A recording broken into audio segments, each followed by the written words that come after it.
Le personnel de soutien scolaire, ça fait quoi? Agentes de bureau, techniciens en documentation, opérateurs en informatique, leurs métiers sont variés et leur présence essentielle. Pour prendre le temps de mieux connaître leur rôle, découvrez dans cette 3e vidéo nos métiers de soutien scolaire.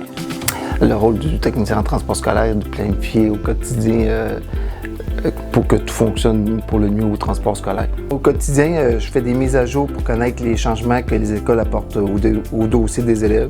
Je réponds également aux parents qui me font des demandes pour avoir de l'information ou pour faire des demandes de changement pour leurs enfants. J'informe nos transporteurs de tous ces changements faits au cours d'année. Dans notre centre de service scolaire, on a 95 circuits d'autobus. C'est 90 autobus, 5 minibus, donc 4 sont adaptés pour des fauteuils roulants.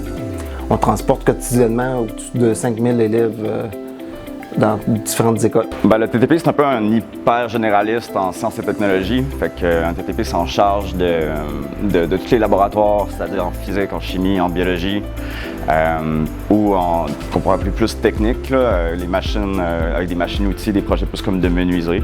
Puis après ça, on est responsable de tout ce qui est en amont de ça, puis en aval de ça. C'est-à-dire qu'il faut maintenir le matériel en bon ordre, il faut s'assurer que tout est fonctionnel. En chimie, par exemple, en aval, il faut traiter les produits dangereux. Ensuite, il y a le volet plus comme autour que les élèves voient moins, c'est-à-dire comme la gestion des inventaires chimiques, justement.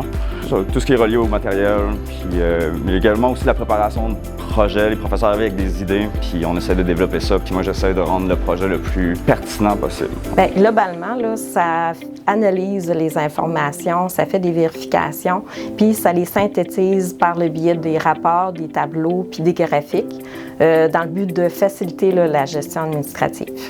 Concrètement, au service éducatif jeune, là, je m'occupe du suivi budgétaire.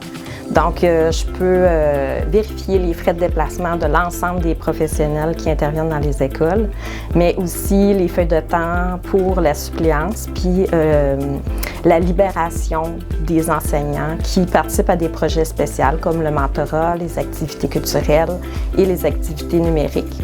Je collabore également à la planification budgétaire pour la mise en place des formations qui sont en lien avec le développement de l'organisation. Ça peut être les comités d'apprentissage professionnel, le soutien au comportement positif et les carrefours de services. Le plan d'engagement vers la réussite et la reddition de comptes par le rapport annuel du centre de services nécessite le suivi de nombreuses statistiques. J'apporte le soutien nécessaire dans l'élaboration de celle-ci. Ce qui me plaît le plus, c'est d'offrir le soutien à mes collègues de travail, que ce soit dans les écoles ou dans le centre des services scolaires. On a des très belles discussions enrichissantes avec nos différentes expertises. C'est un vrai travail d'équipe. Le rôle d'une TTS dans une école, c'est d'assurer le bien-être, la sécurité et le développement de l'enfant. Ça en collaboration avec les parents puis les intervenants du milieu. Par le biais de toutes sortes d'outils ou de méthodes, on va soutenir l'enfant dans son apprentissage, soit avec des ateliers de prévention, soit avec un suivi ou des interventions directes, là, seul avec l'enfant. Il y a des sous-groupes aussi. Quand on se rend compte que dans une classe, certains enfants ont la même problématique, on va faire des sous-groupes. Ils ont la chance aussi de pouvoir venir ici dans mon bureau, j'ai un petit coin relax pour soit si ils vivent de l'anxiété ou ils vivent un certain stress. On a aussi à accompagner certains enfants qui ne sont pas aptes à être en classe parce que, pour toutes sortes de raisons, que, comme je vous disais, soit qu'ils ont lu l'annonce d'une mauvaise nouvelle, puis là, ils sont perturbés, ou certains enfants hyperactifs ont besoin d'un petit 5-10 minutes là, de pouvoir revenir au calme. Je suis technicienne en organisation scolaire. On nous appelle aussi les TOS. Donc, notre rôle est important dans l'organisation scolaire. Nous sommes responsables de l'horaire maître qu'on appelle. C'est ce qui permet d'avoir un horaire aux enseignants et aux élèves pour avoir un horaire de cours. Dans le fond, en cours d'année, nous devons transmettre des résultats au ministère. Donc, pour y arriver, nous devons travailler en étroite collaboration entre les gens responsables de la sanction, des directions et des enseignants. Les TOS de la formation professionnelle et l'éducation des adultes doivent bien transmettre chaque fréquentation et résultat.